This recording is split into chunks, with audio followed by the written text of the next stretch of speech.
Well, hey y'all. Today is the third and last week in the series that I've been walking us through called Your Joy is Invalid, where we have been digging into what true joy is and how we can foster it and steward it well in our lives. So over the last 2 weeks, we've gone on a journey discovering how true joy is found in God's presence, how it is a gift that we cannot manufacture ourselves. Last week, we talked about the fullness of joy that can come from not just knowing God, but also being in great fellowship with one another. And today, I want us to talk about the most difficult topic when it comes to joy. I want to talk about joy in seasons of suffering.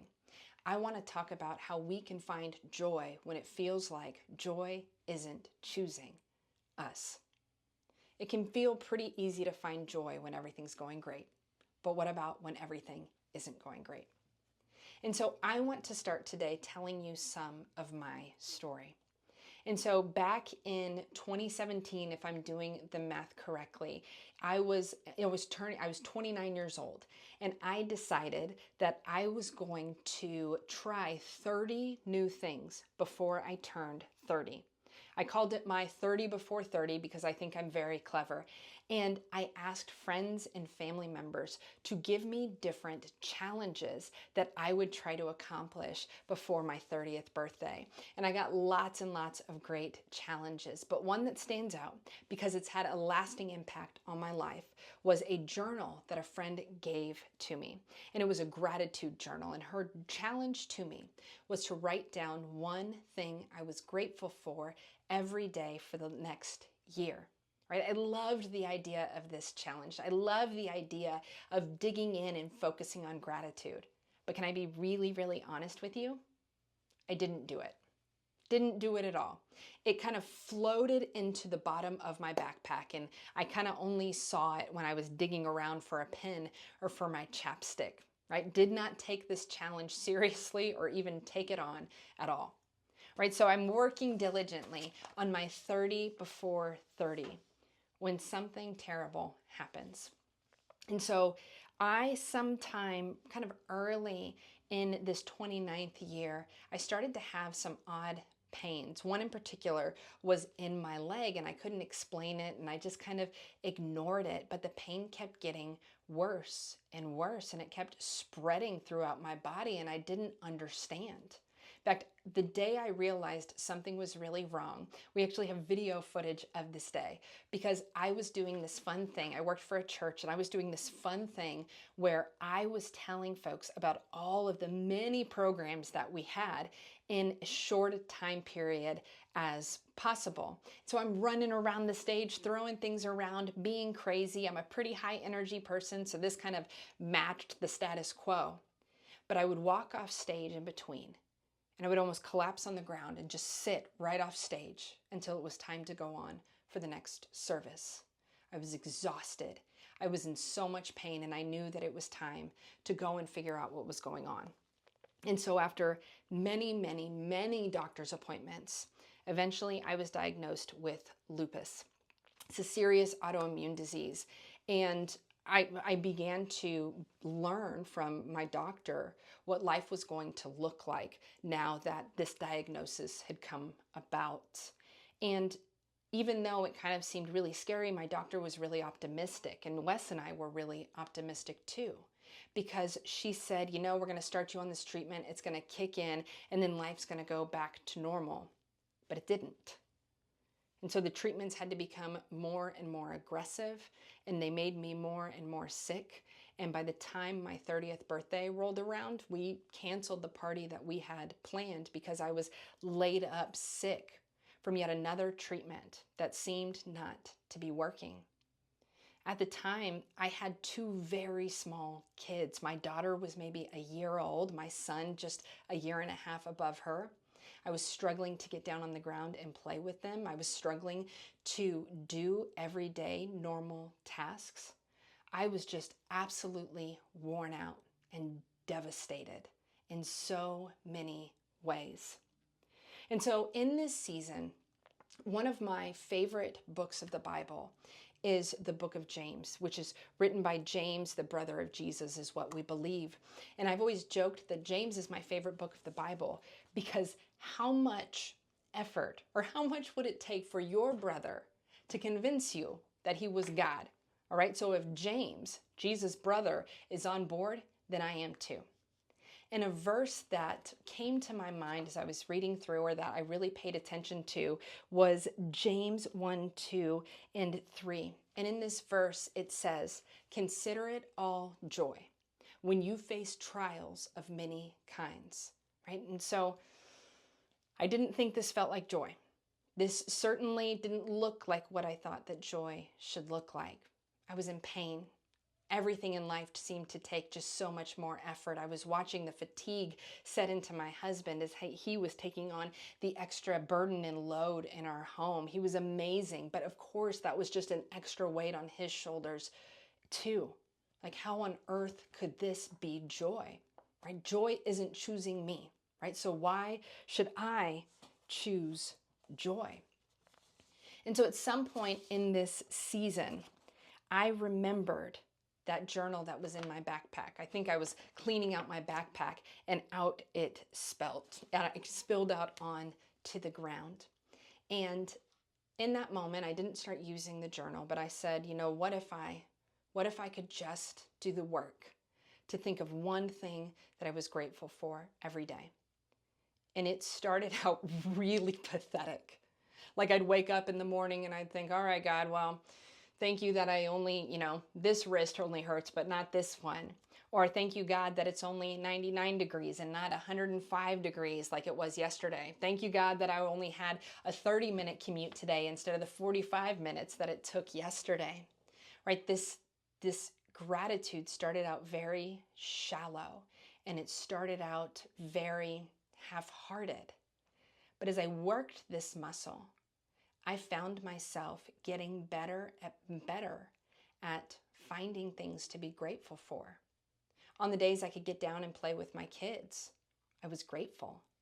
On the days that I could spend just quality time with my husband and with my family, I was grateful. When things were going well at work, I was grateful. Even when things weren't going great, I found myself defaulting to being grateful. I remember the joy that I experienced one morning as I woke up, and the first thought in my head was, thank you, God. This was such a drastic contrast. And it wasn't because the circumstances around me had changed. It's because I had begun to work this muscle of gratitude. And y'all, can I be perfectly honest? I can't say it enough times. This was not easy. Right after the fact, when we tell the stories, it can seem like things were so easy and then we got to a happy ending. No, this was a day-to-day struggle, a day-to-day fight. But the more I found myself choosing gratitude, the more I found joy creeping into my life. And so one day, that was a particularly difficult day. I opened my Bible to James again, and I was frustrated and I was crying, and I went back over that verse again, consider it all joy when you face trials of many kinds, and I was about to slam the Bible shut. And then I read the next verse, and I knew the next verse. I just hadn't been applying it in this season. And what it says is, consider it all joy when you face trials of many kinds, because you know that the testing of your faith produces perseverance. Let perseverance finish its work so that you can be whole and complete, not lacking anything. I didn't want to have to build perseverance. I didn't want to. I didn't want to consider it joy. I didn't want to be grateful. But I think as I read those words, I realized that wholeness and completeness was something that I desired. And so as I continued to say this verse over and over again in my head and in my heart and out loud, I did find myself somehow shifting into considering it all joy as I paid attention to what I was grateful for. as I paid attention to the fact of how mine and Wes's relationship had just grown so significantly in this season, as I chose gratitude. I chose to focus on the joy of the fact that I had little kids who wanted, that I had kids that wanted to play with their mom, even if it wasn't always easy to get on the ground.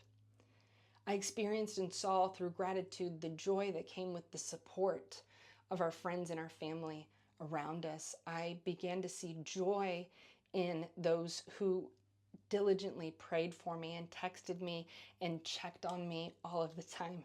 We talked about last week that the fullness of joy that can come from both God and being in community with others. And as I opened my eyes, I saw that joy and that community coming around. And fortunately, my circumstances did start to get better. I started to come out of the season where I felt like joy wasn't choosing me. But in this season, I had had the opportunity to work this muscle of gratitude, work this muscle of considering it all joy. And I grew in it, and I am better for it. And I have learned that joy does not have to be connected to our circumstances. Our joy comes from somewhere else. It comes from God. It cannot be manufactured by us. And I hope this encourages you in some way if you are in a season where you feel like joy isn't choosing you. Can I say just, I see you?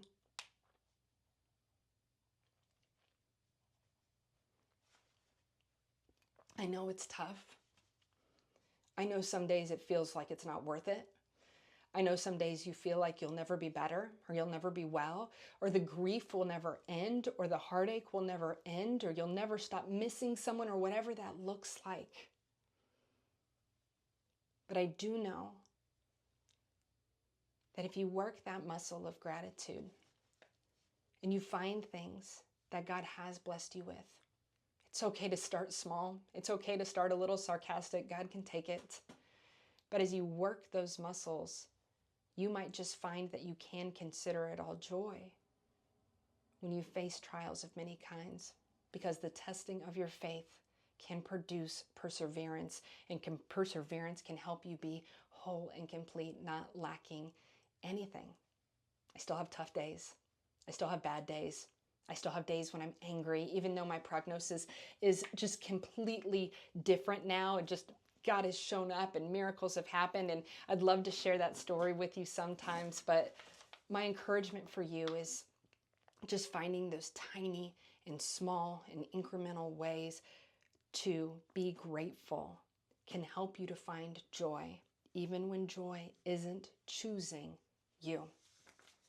And so if you're familiar with the song, "It Is Well With My Soul," it is a song that can be difficult to sing in a season like this. But in this season, I was reminded of the circumstances that that song was written in. It's a man named Horatio, and he lost his wife and his children in a boat accident. They were traveling across the ocean, and he needed to stay behind, and he was going to come meet them later. And their ship sank, and he lost his entire world all at once. And he got on a ship, and he asked for the captain to tell him when they got to the point where his family had died. And they called them up. And in the moment he stood there and he saw this space where he lost everything, this is the moment that he began to pen the song, "It Is Well With My Soul." When storms happen, in the song it says, go read the lyrics, they're beautiful. When the storms hit, when everything goes wrong, God, it is well with my soul. What incredible faith. I don't think that I could say that most days when joy feels like it isn't choosing me, but what incredible faith to be able to take a step back and say, God, it is well with my soul. It is well. No matter what the circumstances are, no matter whether or not joy feels like it is choosing us or not, it is well with my soul. And so today, if you feel like joy isn't choosing you, maybe it's time to choose joy. Maybe it's time to seek the one who joy comes from, to seek the joy that comes in community. And I hope that you'll do that today. And so thank you guys for watching. I'll see you next week.